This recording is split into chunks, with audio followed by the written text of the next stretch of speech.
பெருநகர சென்னை மாநகராட்சி திருவொற்றியூர் 1வது மண்டலம் 4வது வார்டு எர்ணாவூர் பகுதியில் உள்ள திருமண மண்டபத்தில் அனைத்து துறை சார்பாக மக்களுடன் முதல்வர் திட்டம் முகாம் 4வது வார்டு கம்யூனிஸ்ட் மாமன்ற உறுப்பினர் இரா ஜெயராமன் தலைமையில் நடைபெற்றது.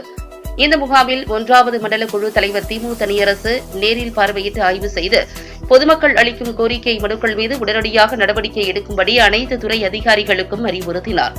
இதில் பொதுமக்கள் பட்டா மாறுதல், குடும்ப அட்டையில் பெயர் நீக்கம், திருத்தல், வாரிசு சான்றிதழ், பட்டதாரி சான்றிதழ், 1000 ரூபாய் முதியோர் உதவித்தொகை, 1000 ரூபாய் மகளிர் உரிமை தொகை உள்ளிட்ட பல்வேறு கோரிக்கைகளுக்கு டோக்கன் பெற்று வரிசையில் அமர்ந்து மனுக்களை வழங்கினர்.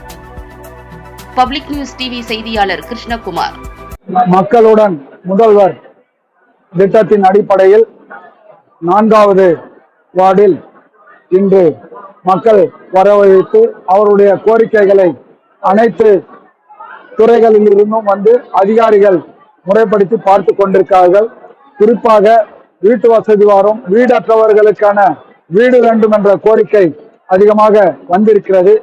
அதே மாதிரி வீட்டு வரி பெயர் மாற்றம், சில பத்திர பதிவுகள் மற்றும் இறப்பு சான்றிதழ், வாரிசு சான்றிதழ், இது போன்ற மக்களுக்கான தேவைகளை இன்று கொடுக்கிறார்கள். மேலும் மெட்ரோ டிபார்ட்மெண்ட் வந்திருக்காங்க.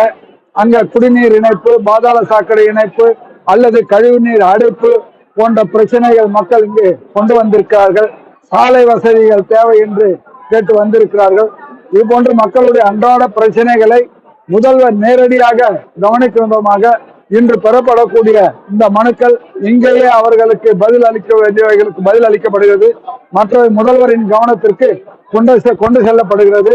மக்களுடைய பிரச்சனைகளை முதல்வர் நேரடியாக செயல்படுத்தும் விதமாக, முதல்வருடைய கவனத்துக்கு கொண்டு போகும் விதமாக 200 வார்டுகளிலும் தினமும் ஒரு வார்டு என்கின்ற முறையில் மக்களுடன் முதல்வர் திட்டம் அமுல்படுத்தப்பட்டுக் கொண்டிருக்க அதிகாரிகள் அதை நடைமுறைப்படுத்திக் கொண்டிருக்கிறார்கள்.